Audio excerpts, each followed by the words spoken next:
Hello, my name is Kirsten, spelt Kirsten, and I am a poet.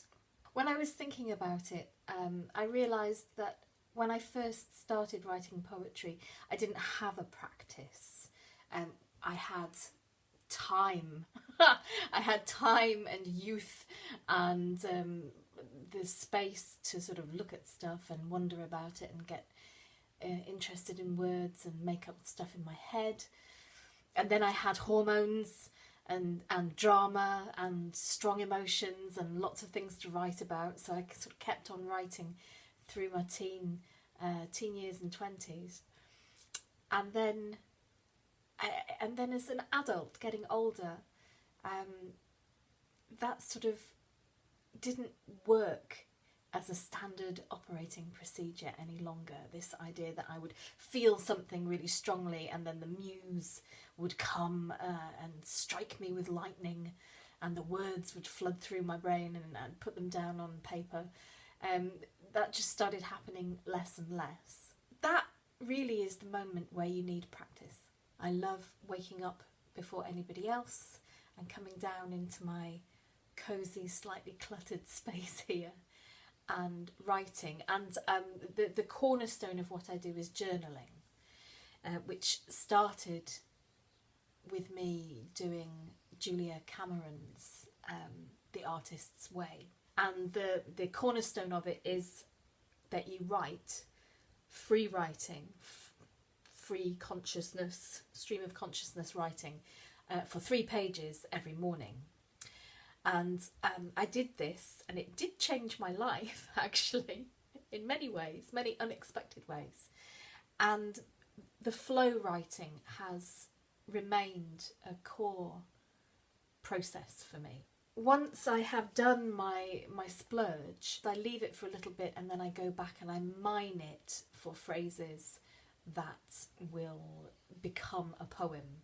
And I extract those precious phrases and thoughts. So the technique of free writing in a journal and then extracting poetry from that is exactly what I used for my most recent collection, Passerine. The book is to a friend of mine who died. So every poem is called Dear Sophie. And every morning I started my journaling with Dear Sophie. I wrote it over the course of a year from 2018 to 2019. And I really do mean I wrote it for a year. I journaled every morning, and then once a week I would go back over what I'd written and draw it into a poem. And I found it really wonderful to have somebody that I was specifically writing to, even though she is not here. But it was wonderful to be able to direct my writing outwards in that way, and it really changed how I wrote, and it really changed the type of poem that came out of the other end of it, to the extent where I didn't really know whether or not they were poems. There were several moments where I was editing them and bringing them together into different shapes, and I literally was not sure what they were. What I've discovered is that what I really need is to write into a place where I feel quite uncomfortable and I really don't know what it is that I'm doing. That seems to be massively fruitful for me. And I recommend it. I really recommend trying to go to a place where you surprise or shock or scare yourself into feeling like perhaps you're not doing it right. I think wanting to do it right is quite stultifying. I have another strand of my practice which is around blackout poetry and found poetry. And in particular, found poetry is something that I find close to meditation.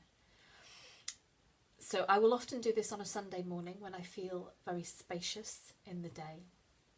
And I will put the radio on in the kitchen and I will come next door to my little room and I will lay out all of these clipped up headlines and from magazines, and I will try to allow my subconscious mind to bring them together into poems. And I really enjoy combining that with collage, and I do have a kind of secondary practice around visual collages. I feel that I am quite a magpie with my practice. I feel perhaps I will never be a great master because I fritter myself into so many different avenues, and yet it is fruitful for me to do so, and it's good for my soul to know that on days I'm incapable of writing fluent verse, I am still capable of being creative.